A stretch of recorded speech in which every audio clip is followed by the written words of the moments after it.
मंडळी नमस्कार. आपण ज्या ठिकाणी उभे आहोत ते ठिकाण आहे दहिवडी नगरीचं ग्रामदैवत श्री सिद्धनाथ आणि माता जोगेश्वरी यांचं मंदिर.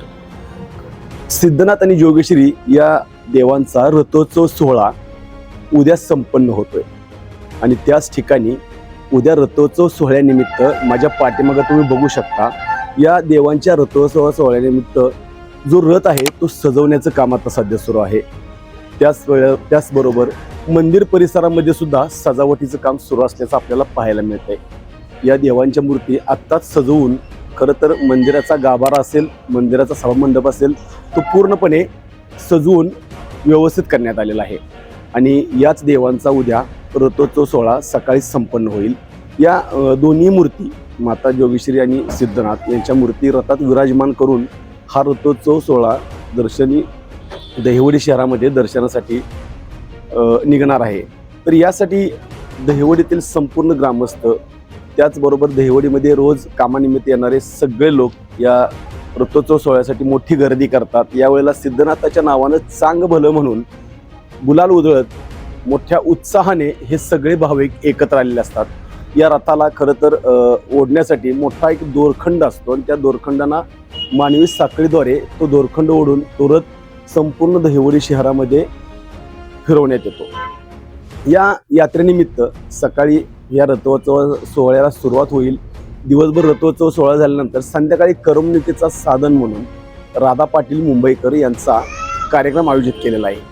त्याचबरोबर शनिवारी इथं प्रचंड असं मोठ्या प्रमाणात भव्य असं जंगी कुस्त्यांचं मैदान आयोजित केलेलं आहे आणि त्यानंतर हे मैदान 5 वाजता सुरू होईल. साधारणतः 9 वाजेपर्यंत चांगल्या चांगल्या प्रकारच्या कुस्त्या होतील आणि त्यानंतर 10 वाजता 36 नखरेवाली हा एक मनोरंजनाचा कार्यक्रम सगळ्यांसाठी सादर करण्यात येणार आहे. त्याचबरोबर रविवारी भव्य अशा बैलगाडी शर्यतींचं आयोजन केलेलं आहे. या रथोत्सवामुळे दहिवडी नगरी आता गजबजल्याचं आपल्याला पाहायला मिळत आहे. मुख्य मंदिराच्या शेजारून गोंदवले बुद्रुककडे जाणाऱ्या रस्त्यावरती जे पटांगण आहे त्याला यात्रा पटांगण म्हणतात. या यात्रा पटांगणात व्यापाऱ्यांनी आपली दुकानं थाटण्यास सुरुवात केलेली आहे. त्यामध्ये विविध प्रकारचे दुकानांची इथं मांडणी चालल्याचं आपल्याला पाहायला मिळते. अगदी मेडे, पेढे, मेवा मिठाई यांची दुकानं, त्याचबरोबर लहान मुलांसाठी खेळणे असतील, पाळणे असतील, हे सुद्धा आता इथं उभारण्याचं काम मोठ्या प्रमाणात सुरू असल्याचं आपल्याला पाहायला मिळते.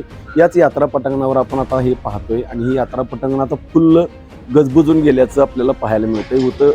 इथं उद्यापासून पुढे 2-3 दिवस मोठ्या प्रमाणात आता गर्दी असणार आहे, कारण आज या यात्रेची तयारी चालल्याचं आपल्याला पाहायला मिळते. इथं कुस्तीचा आखाडाही आपल्याला तयार केलेला दिसतोय. त्यामुळं दहिवडीच्या गोंदवले रोडला नाथ मंदिराच्या पलीकडच्या बाजूला ही सगळी यात्रा पटांगणाची लगबग सुरू असल्याचं आपल्याला पाहायला मिळते. उद्या सकाळी सिद्धनाथाच्या नावानं चांग भलं म्हणत हा रथोत्सव सोहळा सुरू होणार आहे. यासाठी उद्याही आपण या रथोत्सव सोहळ्याचं थेट प्रक्षेपण किंवा आपल्या प्रेक्षकांसाठी हा रथोत्सव सोहळा दाखवणार आहोत. त्यामुळं पाहत राहा आपला आवाज न्यूज. आपला आवाज न्यूजसाठी मी संदीप जठार, दहिवडी. न्यूजसाठी संदीप जठार, गोंदवले.